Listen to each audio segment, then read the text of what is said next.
In this video, we're going to talk about how to get a good show ratio of leads in your gym or studio. Now, we just talked about the 5 areas that matter most for growing your gym, and if your gym's not growing, how to diagnose that. So if you go back a few videos in this series, you'll be able to find it. In this one, we're going to talk about just this piece, the show ratio. And earlier I was saying, well, look, you want to get a show ratio of 70% or better. Why? Because if you're generating all these leads and they're not showing up, it's super demoralizing for you, for your team, it wastes time. And when my team does the follow-up, we do a few things for our studios and for the clients who work with us to help that show ratio stay really, really high. Now, the first thing is, and this is the thing that matters most, it's keeping the appointment close as possible to the time that someone expressed interest in your offer. If you do the other things well, but you don't do this well, the show ratio is probably gonna fall apart. Like imagine it like this. If I was like, hey, I wanna get in better shape, I wanna come try out your functional training facility, or I wanna try out your yoga studio, your bar studio, or your CrossFit gym. I wanna try it out, but I booked that appointment for like a week or 2 out. The chances of me forgetting go through the roof. The chances of me joining somewhere else before I show up go through the roof. The chances of me getting distracted and just being like, well, I don't know, that go through the roof, right? So we want to get that appointment. If someone expresses interest today, we want them coming in this afternoon, tomorrow, the day after. Farther out than that, and I've seen the show ratio start to tank very rapidly. So time. The easiest way to make sure that you get the appointments booked in a good time frame is by having maximum availability. So you may hear some people say, well, maximum availability is one of the things that significantly influences how many people come in through the doors from the leads that you're generating, and that's why it's getting the appointment booked quickly, meaning not long after they expressed interest. Secondly, we want to make sure our reminders are set up properly.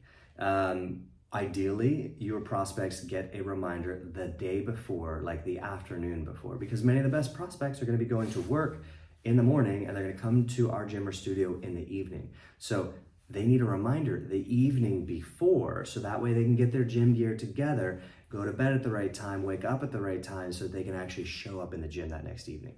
So reminder the day before. If it's an afternoon appointment, reminder the morning of, and a reminder 1 hour before. Those 3 reminders, day before, morning of, and an hour before. I want those to be automated, right? Like I don't ever want to have to try to do that manually for like, if you're getting a decent appointment volume, you're getting like 50 appointments per month, right? Like 30 to 50 appointments per month. Trying to do that 3 messages, if you have 30 sales opportunities booking per month and you have to send each of those 3 messages manually, that's 90 messages in just 1 month, right? It's over 1,000 messages in a year in many cases, if it's like 30 or 35 per week. So automate that if you can. That'd be the second area. The third area is connecting with the prospect before they come in through the doors.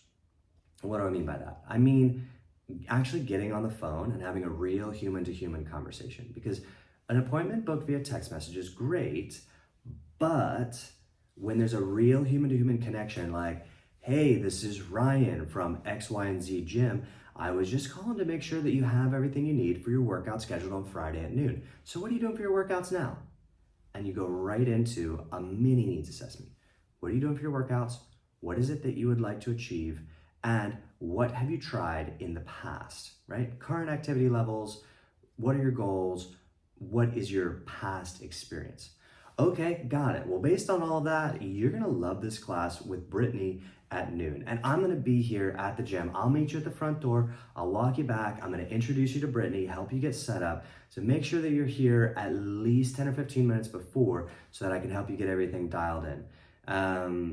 And you know where we are, right? We're located on this and that street. Yeah, okay, cool.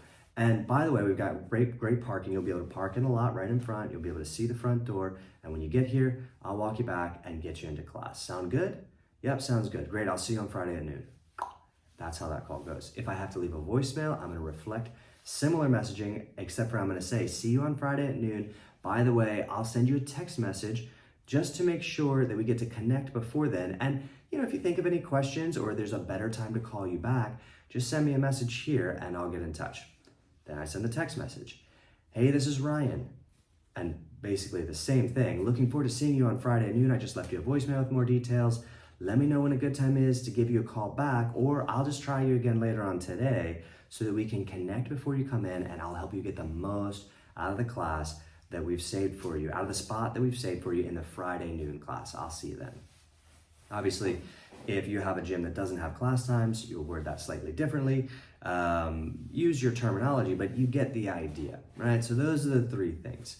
We want to make sure that the appointment is booked close to the time that the person expressed interest. We want to make sure that there are those 3 reminder messages I mentioned, and we also want to make sure that we have a human-to-human connection with as many of those leads as possible before they come in through the doors.